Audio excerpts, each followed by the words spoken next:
Hello and welcome to Roland's car.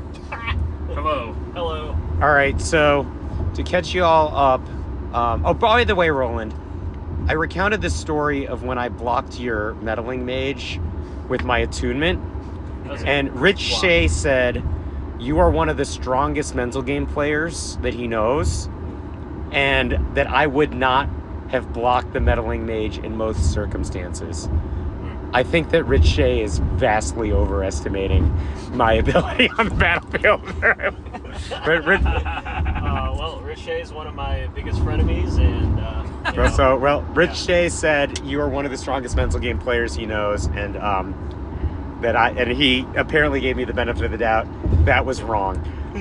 So we are coming back from the Bearded Dragon 1K to catch everybody up. I'm in the car with Roland and SWB. The top four was our car, and Keegan. So in the top four, the three of us wanted to split the prize, which would have been $200 a piece. But SWB actually didn't want to split, but he also didn't want to be the asshole. So I was willing to go along with it. Yeah, but Keegan was like, no, sir. Yeah. No splits. And we got to respect that. No, that's fine. It was Keegan's first tournament, and Keegan wanted to see it through to the end. So the net result was Roland and I, from the top four, both walked away with $50. And I walked away with a Mox Diamond. With a Mox Diamond that he doesn't need, right? Like, this is SWB's 9th Mox Diamond. What I said when we were going to the top four, I'm like, let's just, split. I own a set of Mox Diamonds and 3 sets of Survival of the Fittest, right? Like, I don't need any of these cards. Let's split. But Keegan would not split. The top four was Roland. Roland, would you say your deck is game? It's just grow. It's 5-color grow. 5-color grow with a bunch of sweet shit. Sweet tech. I saw him Burning Wish for an Armageddon. Yeah. The one that was really insane was in the top four. His matchup was against Goblins. Top eight. Matchup against Goblins. He already had an Engineered Plague in play, and Roland Merchant scrolled for a blue instant, and that blue instant was fire. And he already had an Engineered Plague in play. That was not a two-sided match. I mostly only beat Dreadnought decks of the day, to be honest with you. That's one way to win, though. I was three. There was a lot of Dreadnought and a lot of Stasis in the room. I did not play any of the Stasis. I was 3-0 against Dreadnought. I lost to Adam Sitsis playing Oath Panza. So my week, I've only lost to Oath Panza and SWB. And then I played SWB twice. We ID'd in the Swiss because I guess he was performing charity. And then it was lunchtime. And then he defeated me in the top four. SWB, myself. So Roland was on game. SWB, 3rd consecutive tournament with Enchantress. 12-1-2 on the week. So on the I played week. It at our Manhattan monthly meetup to 4-0, to the league to 2-1, and then today was 6-0-2. Yeah, so very strong deck. And his 2 draws were me and Roland, so that was sweet. Thank you for the charity again. Yeah, that was a lot of charity. Thank you for the Yeah. So our car did sweet. So I don't want to talk too much anymore because I'm just going to cough. So you guys talk. That's fine. Well, we should check out what SWB had to go through.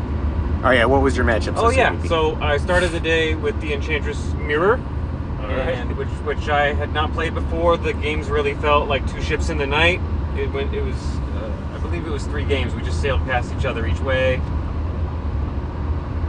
What was round 2? I need to grab my notes real quick, and then I'll have it. But I'm pretty sure my round 2 was Dreadnought, now that I'm thinking about it. And that's a great match. Okay. First round was Mirror. Second round was Elves. There we go. And against Elves, I won game 1, and we went to time in game 2.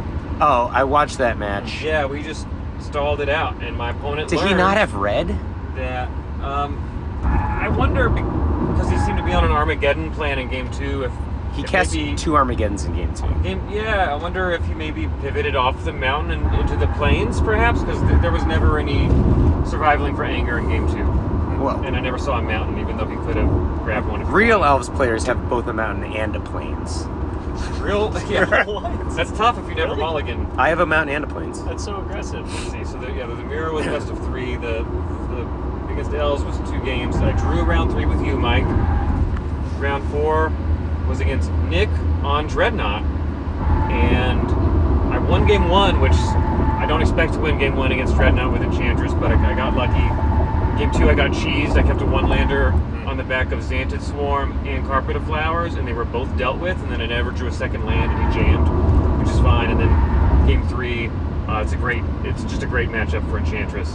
Oh, after sideboarding, when you have like Xantid Swarm, Carpet of Flowers, and Gaia's Blessing? Yes. Yeah, and good luck. Also, maybe an Aura of Silence as well. It's a big lot of cards that come in. You take out like the Wild Grows because they're bad against Tide, and I think you can just cut the Sterling Grows too, maybe. Yeah, seems reasonable to me. And then round 5, Drew with Roland, and then top 8 I played against Drew on Stasis. Drew and I played in the top 8 of the Unchained event. He was on Stasis with Force of Will, and I was on Dreadnought With Force of Will. Yeah. So we met again, and I thought Stasis was going to be very challenging, and I think it definitely can be, because I'm a deck that has a bunch of draw triggers that I cannot decline, and it's a black Vice deck.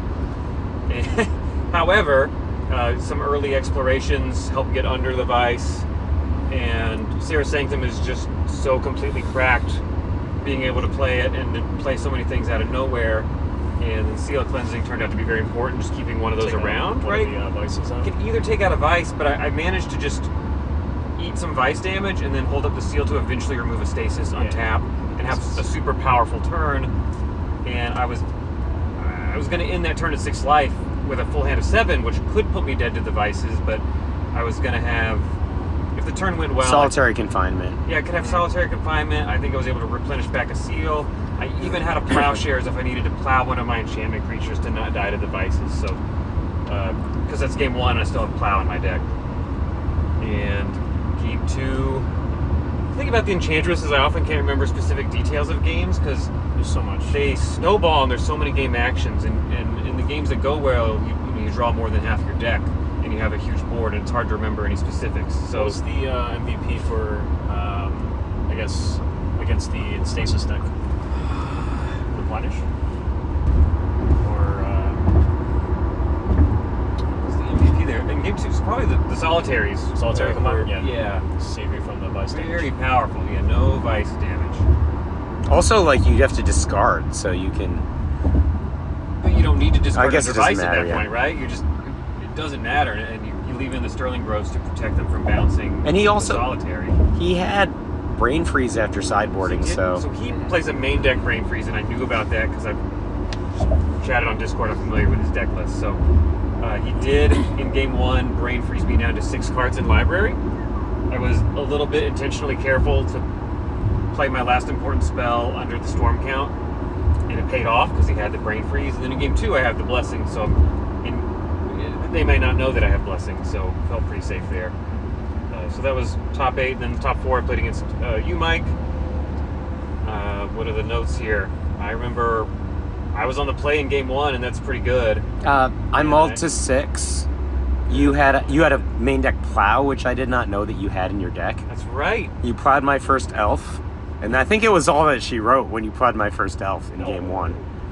Game 1 might have been that simple. Is that the Miser's Swords of Power? Yeah, I think it has 3 main decks. Oh, okay. And then I assembled Opal Wave. Yeah. That's the name of, that's what this deck does, right? And then so game 2, you got me. I kept a trap hand that I learned not to keep because it had 2 plows, and that was the trap, but it didn't have any engine. The Enchantress group has a concept called anchors. You want an anchor in your hand. The deck plays, I think I'm on 13 anchors. There's 4 Guile, 8 Enchantress effects, and a Sylvan. I really should have one of those in an opener in order to keep it, and I kept a hand with neither because I had Plowshares, and I lost as a result. So that was a good way to learn a lesson I already knew. and then in game 3, it's also fuzzy, but I was on the play and I won. Do you remember? Yeah, I remember what happened is you went Force Go, and then on your second turn you played a Priest, and on my third turn I both plowed your Priest and landed an Aura of Silence, which shut off the survival in your hand. And this was possible because you had a hand that maybe was a trap because it had no 1-drop, but it had a priest and a survival. So but you're on the draw. So I think that's a trap, and you want to mulligan it, but it's hard to mulligan a survival hand. I had a 4th turn kill if you don't if you don't have the 2 cards that you cast, which completely put me off, right? Yeah. So it's fun interaction. So unfortunately I didn't have a 1-drop, right? But my hand, I was just like, if I mulligan this, I have a less than a 40% likelihood of having a survival in my hand, right? And like, I had a survival, I had an accelerator, I had an untapper, right? Like, I'm like, you had an accelerator, but it was a 2-man. It was a 2-man accelerator, so and I was just like, that count? So I don't have a 3rd turn kill, right? But I had a 4th turn kill, and I was like, you know, is it even a 4th turn kill if you don't go into the 4th turn with enough material on the board? Well, I literally did nothing. Like, I couldn't even cast my survival because you had the Aura of Silence. But the problem is, like, I could mulligan into a completely non-functional hand, right? And you know, like, maybe your hand is marginal. I don't know, right? The other thing is, Phyrexia, who was taking notes, and I guess he's probably going to put it in the Discord or in No Idiots or something. That's right. Thanks, Ryan. It's like I could have just drawn an elf, right? Like, my 8th card could have just been an elf. Oh yeah, then right? Like, then the game's completely different if I have an elf there, right? Like, to be fair, you probably still win. Like, it felt very difficult to me, but yeah, my hand was too slow. So I was on the play, and I had the Argothian Enchantress, which is the engine piece that you cannot interact with, so I felt pretty safe. So, yeah, that was a rough go. So, and then you played Enchantress in the Mirror in the finals. Yeah, the Enchantress Mirror was the finals against Keegan, who is not the same person I played in round 1. And the way I expected it to go was whoever's on the play would win. And that panned out in game 1, I won. But in game 2, somehow I stabilized and turned it around, and I don't know how that happened, but I won game 2. Well, game 2, I felt like he should have run away with game 2. He had double Enchantress effects against you, drew 2 Ray of Revelation, and in an exploration. So at the end of the second turns, he was just worlds ahead in terms of permanent. So I saw the permanent count go blow up, but I also saw him just completely run out of gas. He just didn't have anything else left in his hand by the time that he was done, like, playing out all of his things, and I was like, he's not going to be able to draw any cards. I mean, he was basically trying to top deck at that point. Yeah, and then he had a Guile and some fetch lands, and he was just taking a fetch land off the Guile and cracking it, which is not where you want to be. Right. And he was basically just wasting away the removal that he, like the Precious Seal of Cleansings, or even like the Ray of Revelations on your Miris. So I didn't understand that. Why would you do that? I did make some strategic decisions. I knew about the Ray of Revelation. I saved an Enchantress's Presence and played some bait enchantments to see if the bait would be taken. And the bait was taken. Yeah. Then I deploy the Enchantress's Presence, and at that point, I have 2 engine pieces, and I snowballs, and I run away with the game. I thought you played very well, Steven. And Thank you. I thought you should have lost game 2, and instead you won game 2. I mean, the ball went rolling on Keegan's side, and it just put it out. All right, even like without any like I was very surprised, but looking at your hand, I actually took video of you playing the last at least 2 or 3 turns. Oh wow! So basically, I saw the replenish, I'm like, oh gosh, this is gonna just be gross. As soon as like you get that replenish out, and like, you know, he's gonna destroy the opalescence, he's gonna destroy the wave perhaps, and then you're just gonna be like, here's a wave. Here's everything. Everything in your face. And that was actually kind of fun to watch, because I watched, for the first time, I understood, like, you know, wave plus opalescence, being able to just blink your own wave to take out all of his enchantments in one fell swoop. So that was sick. There was another turn where I could have played more engine pieces and drawn more cards, but instead I played a wave, knowing that if I untap with wave and land opalescence, his entire board, except for a couple enchantresses, disappears, and it panned out just like that because he bricked. So I didn't see him play any parallax waves, so I think, like, maybe he's playing like an earlier version of Enchantress. He has parallax wave though. Oh, okay. Yeah, it's in there. Yeah, he took out mine in the semifinals against him. Roland, how was your day? It was quite good. I was 8-0 in games. For the first 8 that I played, it was versus Stifle Knot against Phyrexia. And then after that too, I went to play against Stasis, who's the Stasis guy that you also played. Did I play Drew? against? Drew, yes. Yeah, right on. So played against So Drew. 2 against Stasis with Yes, Grow. and then the third match to cap it out was against AC. A-Shock on Landstill. It took him down in 2. Meddling Mage on Sandstill actually works pretty well, plus Burning Wish for Armageddon is quite good. And then we did a double draw before going to Goblins. Thank you, Mike, for letting me know ahead of time. The Goblins matchup seemed so easy for you. Yeah, the Goblins matchup, I was on the play and was able to basically make sure to set up. I mean, there was no turn 1 lackey on either game, so I was able to get fast Dryads plus, have swords ready and up. And yeah, he got like turn 2 pile drivers each game, but they weren't optimal hands, and he was trying to get war chiefs to stick so that he could like tutor up things or regulator, and like he actually got a siege gang commander in game 2, but with the engineered plagues out there, played just 1/1 no yeah, creatures. that basically just pinned him down. It's like he played the siege gang and never got to like pop off the other 3.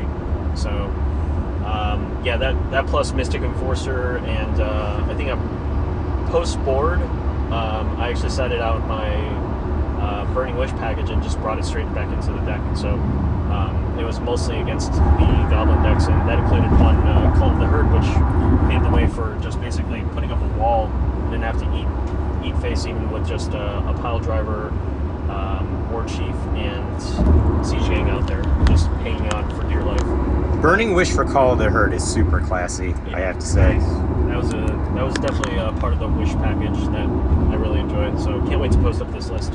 But then Roland also has Tranquility, Beta Tranquility in his sideboard, which I thought that was pretty good. That was good spice. I almost thought, like, probably about 2 a.m. last night, I was like, I should put in Perish just in case. And You don't have that many green creatures, right? You No, have 5, 6? I've got 6 green creatures, but I just thought it was too detrimental to my own creature base that I was like, it's not worth it to try to kill Argothian and Tranches. So Well, I don't know. Pyroclasm, on the other hand, You already have Pyroclasm. yeah, I already had it, so I was like, that is a better solution. But If you wanted, you could Yeah. play the Volcanic Spray. You could consider if you want. that's a good one too. Yeah. I did not win my semifinals, but I won the first game on the play. I went turn 1 Quarian Dryad, and then 3 counterspells later, I won the game. Do you have a Daze in your opening hand? I think I did. Yeah. Nice. That was really, really... It was a made hand. I mean, Yeah. can't complain about that. But then what got me in game 2, so I think it was a turn 2 Yavimaya Enchantress that I already sided out all 4 swords, and I was like, I'm so fucked. it was like a 7/7 Enchantress coming at me most of the time, and then I just kept on killing some of the enchantments and like getting the threshold so I could block potentially with my Mystic Enforcer, but then he did the Parallax Wave on me and just like tore up my army. He also had a Swords of Hushers in his deck as well, so couldn't keep up with that. Game 3, I think I just puttered out, and he had a couple of really big turns, and it's really hard to come back from that. And Tranquility was my potentially saving grace. However, it just didn't pan out, and I dug so fucking far with that Sylvan Library, Portents, Gushes, everything. I could not get to that Tranquility, so I might try Tranquil Domain as maybe a couple out of the sideboard. But that's not a blue enchantment. I know. I'm probably just gonna like try to get like a second like board wipe of enchantments. But Sylvan looked good anytime I watched your games today. Yeah, Yeah. I've always been impressed with you with Sylvan and play. I've seen you have it and Yeah. play a bunch of times even at this though point. every single time that I play it, you're like, well, I would just pay 8. I'm like, Yeah, I would pay 8. You Yeah. just I mean, I'm just not as ballsy as you. SWB paid 8 against me. I like to pay 8 before I look at the top 3 cards. Yeah. You like to know where you're going. He literally just like looks at his cards. He's like, pay 8, and I'm like, and I'm a deck that can win on like the 3rd turn. He's like, don't care. I have done that maybe twice in my life. Just pay 8 without looking, because I really wanted to replenish the hand. But Feels good. It does feel good. I played first round. I got paired against Dave Kaplan. He won the roll. So I'm getting ready to complain about my day of people winning the roll. He got game 1. I got the sideboard of games. So I'm playing my Elves deck, which has a main deck natural. I naturalized him in game 1. It's like main deck. I'm like, you can look at my deck pick. It's on Instagram. So like I'm a main deck naturalized in 3 Thornscape Battle Mages, which is why I have a Plains. That's fair. And so I got him 2-1 second round. Matt Girardi, who is a Duress Crew champion, right, with Goblins. Yes. He was also on Dreadnought. I also got him 2-1. Interesting games. Most of my games against Matt, I just had 101 ones, and I was just sending. I cast a Caller of the Claw. I'm just like, here's a 2-2.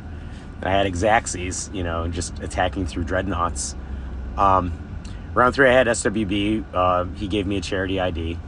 Then round 4, I had Adam Sitsis, who was in the finals of the first Sacred Torch. Multiple good finishes at Bearded 1Ks. He was on Oath Ponza. I knew I had a horrendous matchup. On the pivotal last turn in game 1, he had a choice between casting a second Terravore or randomly thermokarsting my mountain. He had previously thermokarsted my Plains. He thermokarsted my mountain, and I'm like, oh, I'm so mad because I can't imagine he saw the line. The line was I was just going to send all my guys and then Thornscape Battle Mage with kicker, red kicker for the last 2. But I could no longer make that play because he killed the mountain. He said he was worried if I top decked Survival, I could do some sort of anger nonsense, which I guess is true. I got game 2, don't know how. And then game 3, he turned over a lot of cards with his Oath, made a pretty big Terravore, and then made a second just had a second Terravore in his hand. If he didn't have the second Terravore, I don't think he would have been able to attack me at all. But because he had I think 30 power between a Treetop Village and both Terravores. I mean, it's one of those things, I have him dead if he doesn't attack me, but sadly he correctly attacked me.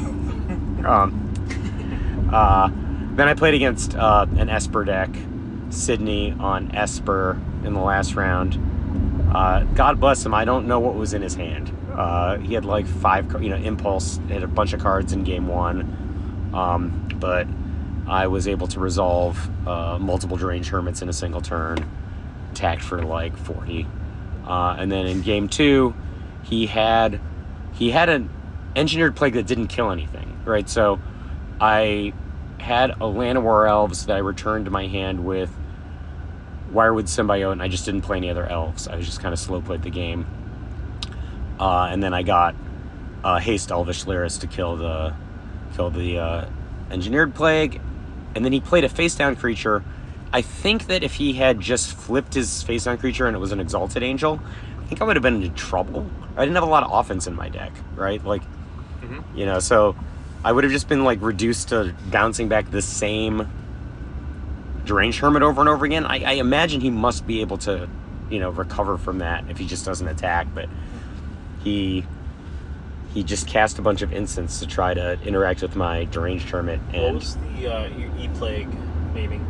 Well, he played an E-Plague. In response, I picked up the only elf I had him play, which was Llanowar. Insect after that? Well, he named elf still. I asked him. Still. All right. So, and then I did the Druid Lyris trick. So, top 8, I got Majority again, 2-0. I mean, look, my Elves deck is just incredibly well set up for the Dreadnought matchup, right? So, 3 Thornscape Battle Mage, Disenchant, and Nantuko Vigilante in the main deck. I actually think I think it's also like very good for fair matchups, right? Like, I think you gain an enormous amount of value against Goblins because you can Thornscape Battle Mage, Goblin War Chief, and Goblin Sharpshooter. I think you just go from like an under 10% matchup in game 1 to like meaningfully higher. But and I just don't care about Tangle Wire. It doesn't do anything for me in my life. You like tapping things, huh? Yeah, so I don't care. I just rather donk you for people? 2. Yeah. Okay. I blew up a metallic sliver this week with the white kicker. Was it bothering you that much? Felt good. Kill that metallic sliver. What abilities did it have? It had the ability artifact creature. Oh. Died. But so, and then SWB in the top 4, we recounted that already. And then Keegan against SWB in the finals. Enchantress seems like prohibitively good after this tournament. I really don't know what I should have done, right? Like, my third hand was functional, but, SWB says, I think you have to have, like, a Bonzer hand. I don't know. That's what it looks like. Yeah, try to turn 1, plus, like, counterspell backup in days. Oh, yeah. That'll do it. I mean, at least being able to play against Enchantress. However, I don't know. Enchantress it seems like it can stabilize and take a blow really quickly. Then, like, Solitary Confinement. Keegan was using Warship, which I don't believe is great in Enchantress, but I mean, I could be wrong. I'm not the expert. What's good against red? Yeah. You know what I like about like Volcanic Argothian Spray? Worship. Yeah. Volcanic Spray as a Burning Wish target is cool for you because it doesn't kill your Meddling Mage. And then it's got flashbacks. You can kill Enchantresses twice. What's the flashback cost? I think it's just Red red one? one. Red Casting one, okay. cost and flashback cost are the same. Yeah, It's that's just a a- mini Earthquake. Yeah. So it damages players too. That's an excellent card. You should definitely have that Why not card. just... Oh, wait, it's more for... When it's additional flashback, you flying. do it twice. Yeah, exactly. And then I get to pump up my Dryads, too. Yeah, I think Roland wins the Spice Award for this one. Hot tech. Thank you, guys. Appreciate it. Yeah, Merchant Scroll for Fire Ice was so impressive. Like, I mean... I can't take claim to that tech. I've seen so many lists that run Merchant Scroll. Really? But this is me scouring the net. And then I'm like, oh, this is fantastic. Like, even like Merchant Scrolling for foil when you're tapping out. You Merchant Scrolled for foil against me. That was the game where I named Meddling Mage on Counterspell, and then... that was so bad. That's your fault. Yeah. All right, so... I don't know, what are we going to talk about? This is like I guess this is a super successful tournament other than the fact that me and Roland came away with $50. Yeah, it was a little light on the top 4 prizing. However, we get it. I mean, SWB also needs to win big. With When this, he needs to win his mocks, yeah. Yeah, so... But what I was going to say was also... Don't put that on me. no, it was Keegan's fault. So we should predict a little bit of the 2K. It's only a couple weeks away, right?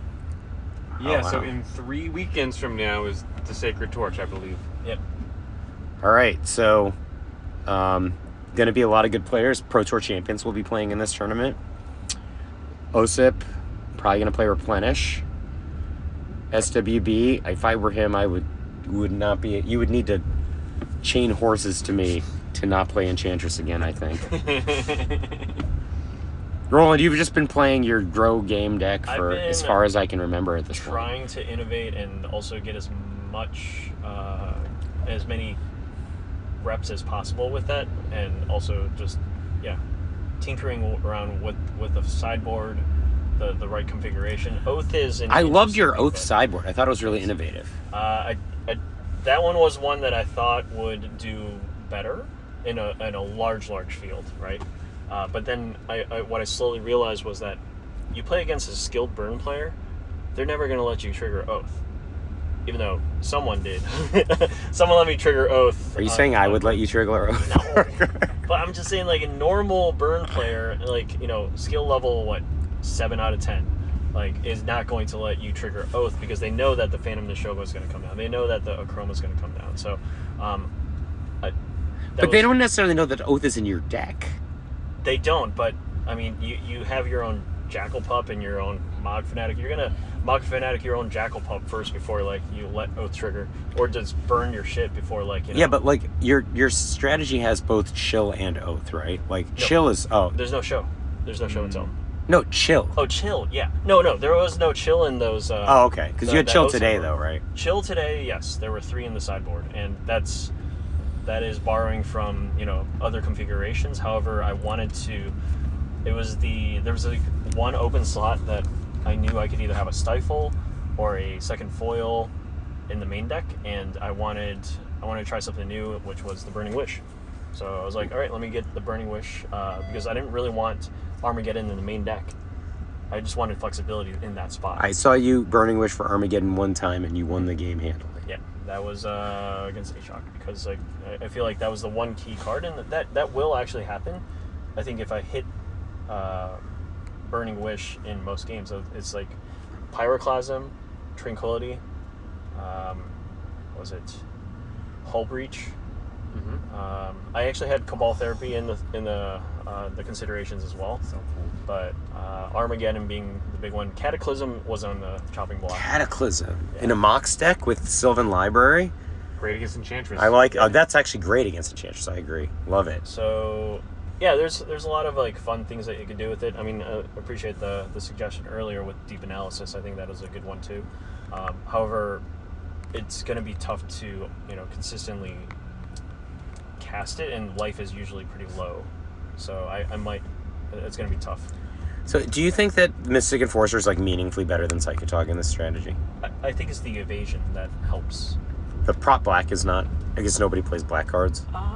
People still play black removal, so I mean this is another mystery field for me. So I didn't know if anybody was necessarily going to, have a zombies deck or something that was going to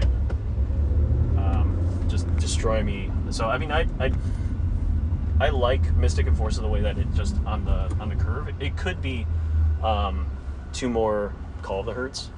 Those are actually on curve a little better. So Mystic Enforcer gets really clunky at 4 sometimes. So I'm trying to get to my 3rd mana. I can't, like, if my Mox gets blown up, then I could be off green. So yeah, the deck definitely gives up percentage points by... You don't have a forest? I don't have a forest in the main. I have the Treva's Ruin plus a Gemstone Mine in 4 cities. Lanny has 2 Windswept Heaths in a forest now. I like that configuration. However, I guess the benefit is being able to...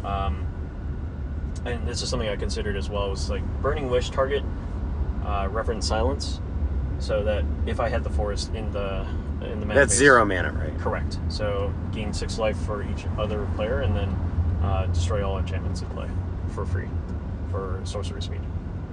So that could have been something. SWB. Yes. 12-1-2 with Enchantress on the week. Shitty deck, huh? Deck feels pretty cracked.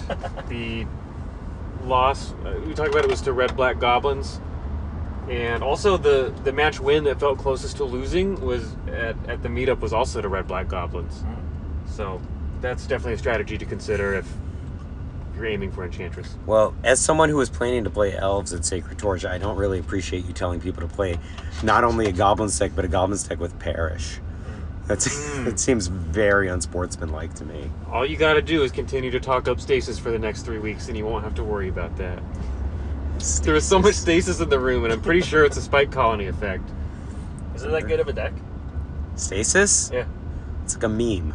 Oh, okay. Well, I mean, But the podcast gave it a couple episodes of thorough talk, and It immediately became very we popular. saw lots of it at meetups, and then there was a lot of it in the room today. 3 or 4 copies of it Yeah. today out of like 22 people. Drew got in there, 8th place. It is. Yes. And Drew is a dedicated stasis player. He's not just a bandwagon stasis player. It is a meme. I don't know. It seems okay. It's so bad against elves. Like when we played, right? You mulled to 5, gave me the play, and then absolutely front of your hand, back of your hand to me, right? Mm-hmm. It was not a competitive match. Yeah, so the Enchantress deck seems pretty good, I'd say. Yeah. No, that was when I was on Stasis and you were on Elves. Oh, the Elves deck. Yeah, sorry, my brain went back to where we were. So the I mean, Elves apparently, versus no matter Stasis- what deck I play, no matter what deck you play, it's a 2-0 match. It's our last 4 matches. Yeah, the Elves Yeah. deck against Stasis, that was a fun meetup. And the match loss, I'm trying to remember what the match loss was there, but I'm afraid it might have been Goblins too. I'll have to think.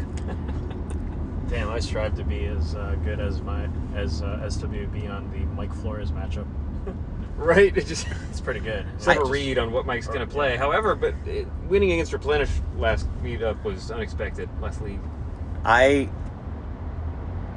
think I last beat SWB when I cheated against him with how the parallax priority works.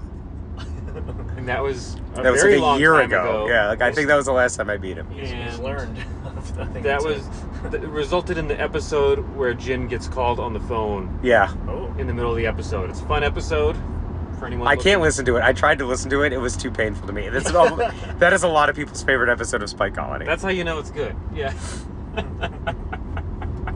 And then, like, every time I go to, like, a bigger event, right? Like, not just like a meetup, right? People are like, is that real? And I'm like, we're doing a show. We're doing a radio show. Of course it's not real. It's a bit. Yeah. I remember that moment and just thinking, I'm positive that I'm right here, but Mike is just so emphatic that he's right, and I wasn't I right. just don't care that much. Let's just go with it, and I'll check later. Check, you're right. Thousands of people checked along with you. Yeah. Confidence goes a long way. Yeah, I think that was probably like 15 months ago. I think that was the last time I beat SWB. I was like, I've been playing and I this game. cheated. I've been playing this game like 27 years, but I guess Mike's been playing it 30, so all right. Those 3 years count. What was I on that night? Doomsday? You were on like a Doomsday, Hermit, Shallow Grave, Sutured Ghoul, I'd like to Phyrexian Dreadnought, Pile. I'd like to point out that I won that meetup, and I guess it was only because I cheated against you. I would like to point out that I punted game 3 by casting a Chain of Vapor prematurely, and if I just held on to it, I would have been able, presumably, to chain your Sutured Ghoul, and the game would continue. So I was on the deck that we know Andy Levine for now, but this was an earlier version of it that had Standstill in it. So the game would not have continued, right? Like, when I'm in the Sutured Ghoul mode, I don't have any threats left, right? So I have to remove all my dreadnoughts from the game to power up the Sutured Ghoul. Yeah, but the game continued. I mean, you were out of gas, and then I just killed you. No, with I don't think I landmines. would have had any... What, am I attacking you with Hermit Druid? Like, Despite the get in stack- for one? Despite the stack thing, I'm pretty sure that I just misplayed, and I learned a valuable lesson about timing and now you being no patient. longer lose no matter what deck you're playing. Right. The lesson you learned was to always win. Just- The last time I beat him was in Legacy. oh yeah. Yeah, I don't think I've beaten you in Pre-Modern. Though I don't know if we've actually played in Pre-Modern lately. So It's been a minute. It's been a minute. But I'm pretty sure your Enchantress build today would have just crushed me, just looking at what you actually put together. My Legacy win rate's a bit lower than pre-modern. It would have to be. It's just a wild format, and I don't tend to play Force of Will, and I just die a lot. Yeah. But Happens. Protect yourself. Yeah. All right, we're in New York City. We made it. All right, we're gonna sign this one off.